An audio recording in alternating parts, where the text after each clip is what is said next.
माता रानी फल देगी, आज नहीं तो कल देगी, कोई जाने न जाने महामाया की माया। जय गुरु जी, जय गुरु जी। नवरात्रों की बहुत बहुत शुभकामनाएं आप सभी को।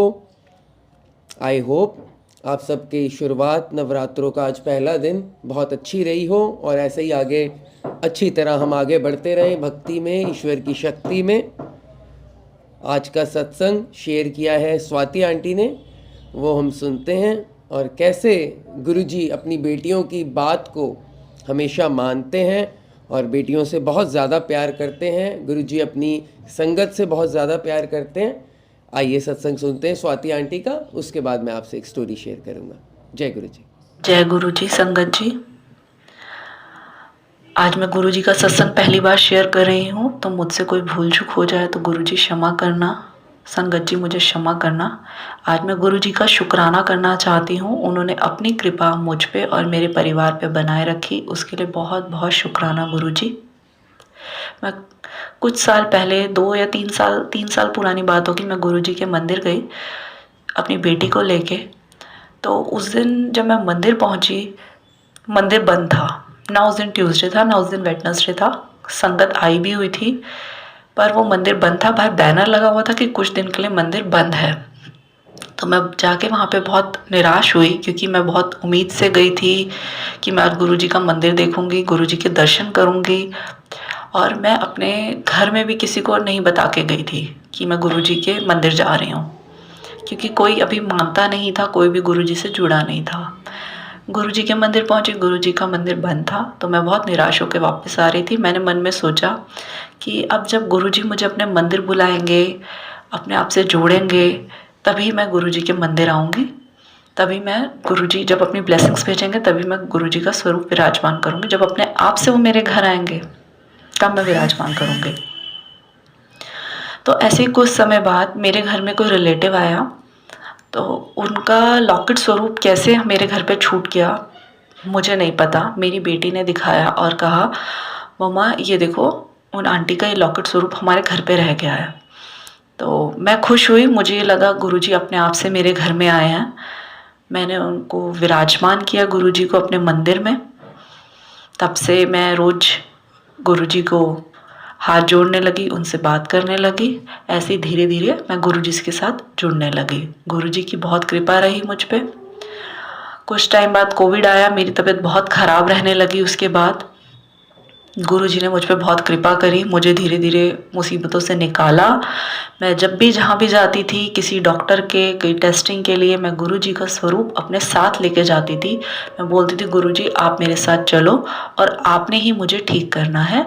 और गुरुजी ने वैसा ही किया। गुरुजी मेरे साथ चलते थे, मुझ पे अपनी कृपा करते थे और हर मुसीबत से बचाते थे और मेरे टेस्ट सही आते थे। धीरे धीरे वो मुश्किल समय था, जैसे तैसे वो भी कट गया।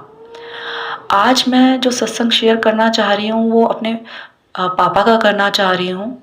उनको गुरुजी ने मुसीबत से निकाला, बहुत बड़ा संकट टाला उनके सर से। मैं गुरुजी का बहुत बहुत शुक्राना करना चाहती हूँ। कुछ समय पहले मुझे ऐसे ही एक सपना आया कि मेरे फादर का कोई बहुत बड़ा टेस्ट हो रहा है, मेडिकल टेस्ट हो रहा है, जो कि कैंसर टेस्ट है। तो मैंने सोचा कि नहीं, ये मुझे ऐसे ही सपना आ गया होगा। कुछ समय निकल गया, महीने साल निकल गए होंगे। फिर मेरे फादर ने मुझे बोला कि मुझे कुछ प्रॉब्लम हो रही है, हेल्थ इशू आ रहा है उनको। तो हमने उनको बोला चलो आप टेस्ट वगैरह कराओ। तो उन्होंने टेस्ट कराया तो माइनर सी प्रॉब्लम निकली। हमने कहा ठीक है, कोई बात नहीं। उसके बाद आगे टेस्ट कराया, फिर प्रॉब्लम आई थोड़ी सी, कोई बात नहीं। फिर एक दिन मैं गुरुजी के मंदिर से आ रही थी, आते हुए मैं सत्संग सुनती हुई आ रही थी और मैंने एक सत्संग सुना जिसमें एक लेडी अपना सत्संग शेयर कर रही थी, अपने फादर का ही। वो बता रही थी कि उसके फादर को प्रोस्टेट कैंसर हुआ था, जो कि गुरुजी ने अब उनको ठीक कर दिया है।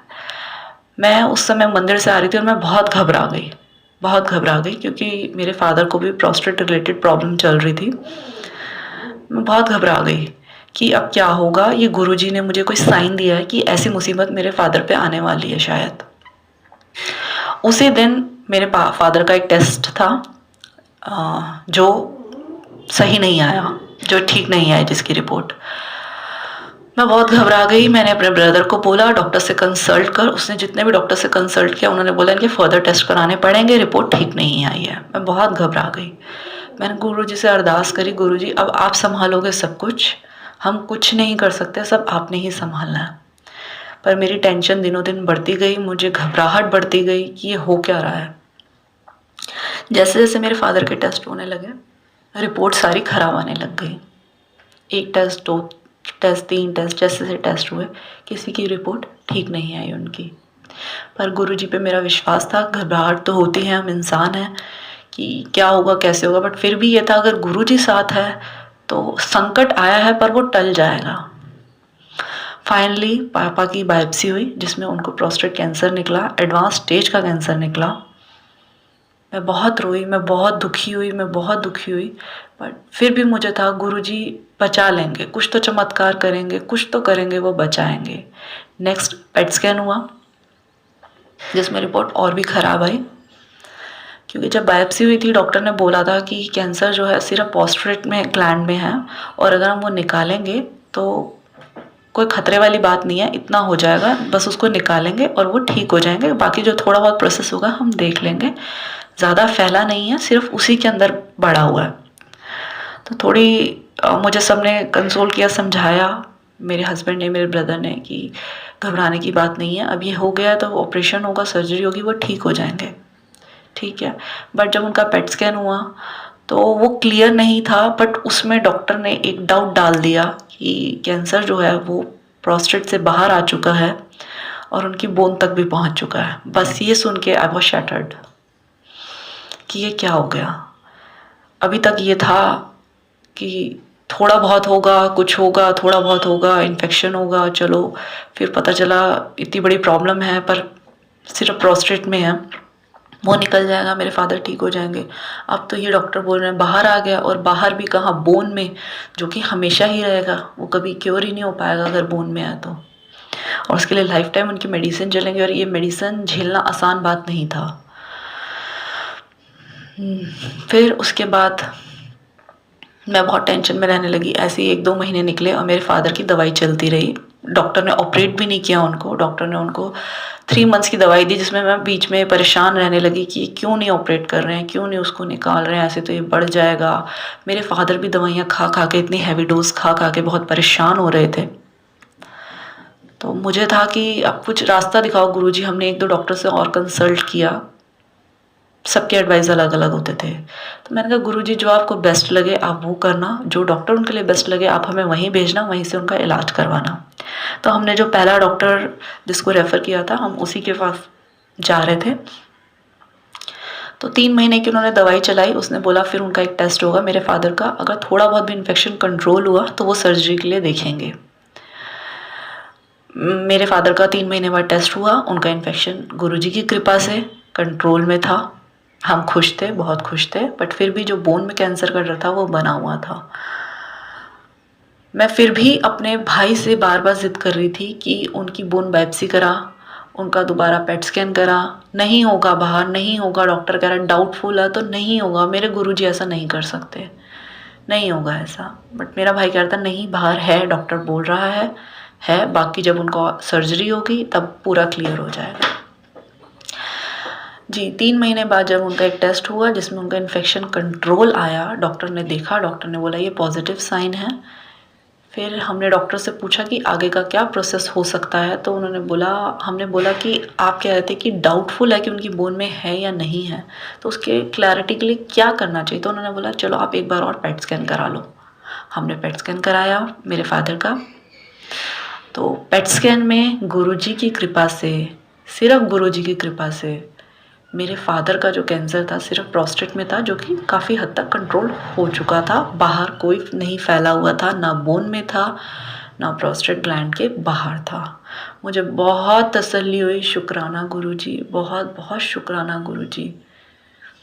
मुझे बहुत तसल्ली हुई ये बात सुन के डॉक्टर की। फिर उसके बाद डॉक्टर ने सर्जरी का टाइम दे दिया, हमें डेट दे दी कि सर्जरी होगी, बट बहुत बड़ी सर्जरी होगी है।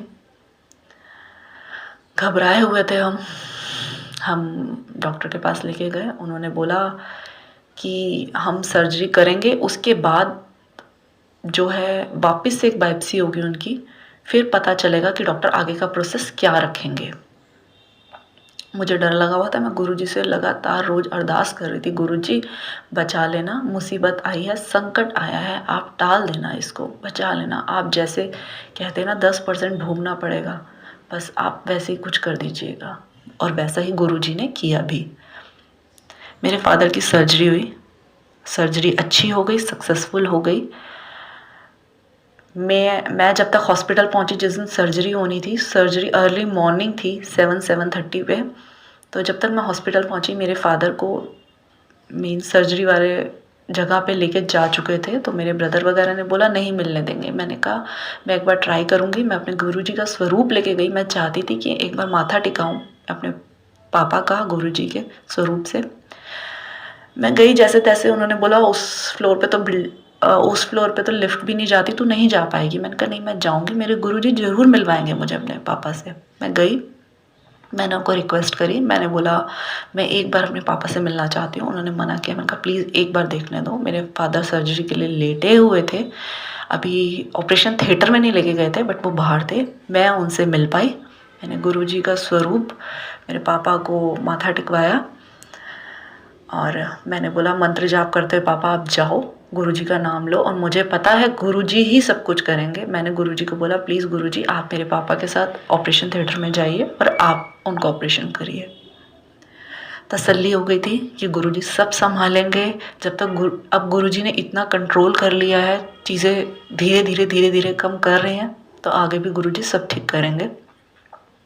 पापा की सर्जरी हो गई। पेन में तो वो रहे, जैसे कि सर्जरी होती है उसके बाद थोड़ी सी दिक्कतें होती हैं, बट उनकी फिर रिपोर्ट आई, जो फाइनल रिपोर्ट आनी थी बायोप्सी की।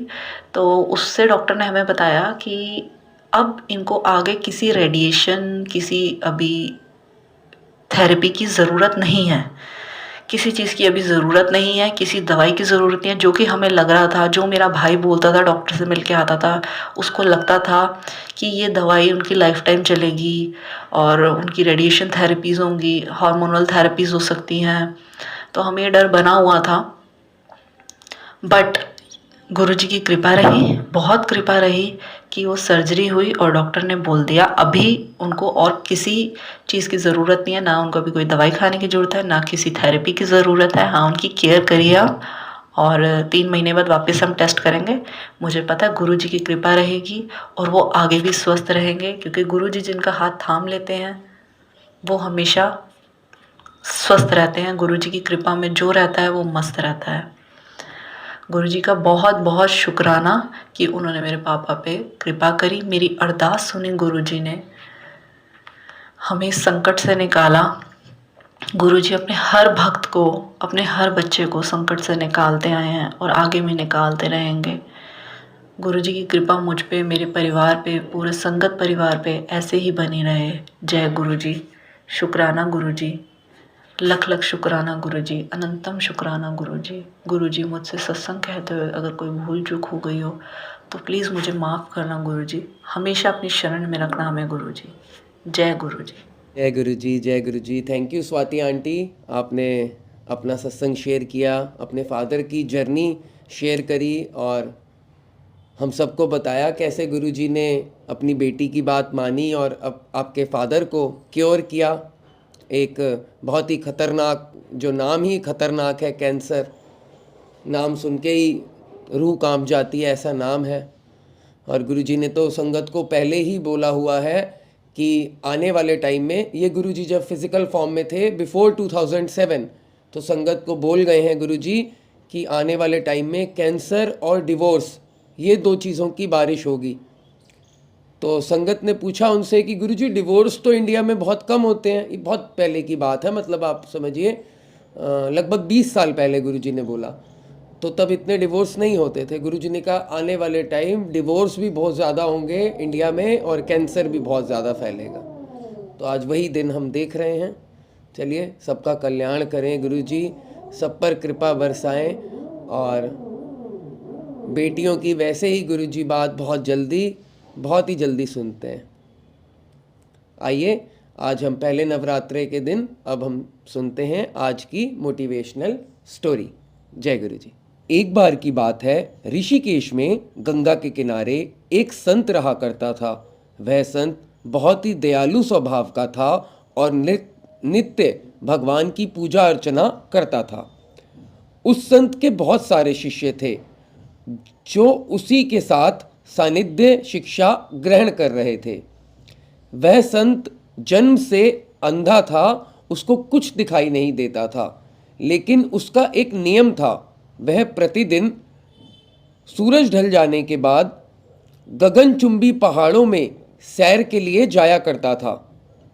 जब भी वह सैर के लिए जाता तो हरि का कीर्तन करते हुए जाता और इसी प्रकार वहां से वापस आता। अपने गुरु को प्रतिदिन ऐसा करता देख उसके शिष्य असमंजस में पड़ जाते कि वह अंधे होने के बावजूद ऐसा कैसे कर लेते हैं। एक दिन अपनी जिज्ञासा के चलते एक शिष्य ने अपने गुरु से पूछा, गुरुदेव, आप हर रोज इतने ऊंचे ऊंचे पहाड़ों पर सैर के लिए जाते हैं, वहाँ तो बहुत ज़्यादा गहरी खाइयाँ हैं और आप देख भी नहीं सकते, तो आप बिना डरे कैसे जाते हैं? आपको डर नहीं लगता कहीं आपका पाँव डगमगा गया तो, या कोई जंगली जानवर ही आ गया तो? क्या आपको इन सब चीज़ों से ज़रा भी भय नहीं लगता? वह संत पहले थोड़ा सा मुस्कुराए और फिर वहाँ से चले गए। अगले दिन सुबह उन्होंने अपने शिष्य को भ्रमण के लिए साथ चलने को कहा। पहाड़ों पर चढ़ते समय गुरु ने शिष्य से कहा कि यदि कोई गहरी खाई आए तो उन्हें बता दें। ऐसे ही वह दोनों चलते रहे और जैसे ही एक गहरी खाई आई तो शिष्य ने अपने गुरु को इस बारे में बताया और कहा, गुरुदेव, ये देखिए गहरी खाई आ गई। यह सुनकर गुरु ने शिष्य से कहा, अब तुम मुझे इस खाई में धक्का दे दो। गुरु की यह बात सुनकर शिष्य हैरान रह गया और चारों ओर देखने लगा। उसने कहा, गुरुदेव, मैं भला आपको कैसे धक्का दे सकता हूं? ऐसा कुछ करने की तो मैं सोच भी नहीं सकता। शिष्य ने आगे कहा, आप मेरे गुरु हैं, मैं तो अपने किसी दुश्मन को इतनी गहरी खाई में धक्का नहीं दे सकता। गुरु ने कहा, मैं खुद तुमसे इस खाई में धक्का देने को कह रहा हूं, यह मेरा आदेश है और यदि तुम इस आज्ञा का पालन नहीं करोगे तो तुम्हें नरक की प्राप्ति होगी। शिष्य ने जवाब दिया, गुरुदेव, मुझे नरक भोगना स्वीकार है, लेकिन मैं आपको इस खाई में धक्का नहीं दे सकता। ऐसा शिष्य ने जवाब दिया।